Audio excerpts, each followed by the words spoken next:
চলন্ত গাড়ি নিয়ন্ত্রণ হারিয়ে গাছে ধাক্কা, গাড়িতে দাউ দাউ করে জ্বলল আগুন। সেই গাড়িতেই ধাক্কা মারল বিপরীতগামী একটি যাত্রীবাহী বাস। ঘটল মর্মান্তিক দুর্ঘটনা, জীবন্ত দগ্ধ হয়ে মৃত দুই। পশ্চিম মেদিনীপুরের শালবনী থানার বুড়িশোলের জঙ্গলের ঘটনা। জানা গেছে, আজ বিকেলে লালগড় থেকে মেদিনীপুরগামী রাস্তায় একটি ছোট গাড়ি নিয়ন্ত্রণ হারিয়ে একটি গাছে ধাক্কা মারে। পরে বিপরীতমুখী একটি বাসের পেছনের অংশে ধাক্কা দেয়।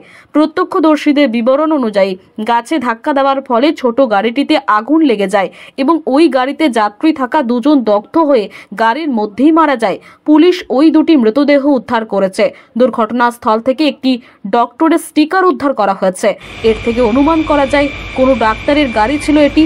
নম্বর প্লেট সম্পূর্ণভাবে জ্বলে গেছে, তবে শেষ পাওয়া খবর পর্যন্ত সঠিক পরিচয় পাওয়া যায়নি।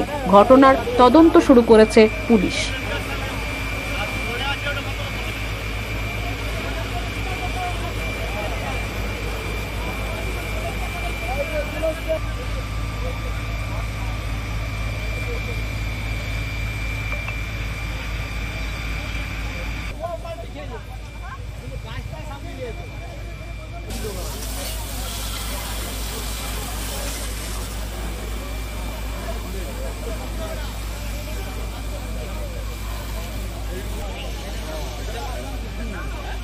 কি ঘটনা হয়েছিল একটু বিস্তারিত বলুন না।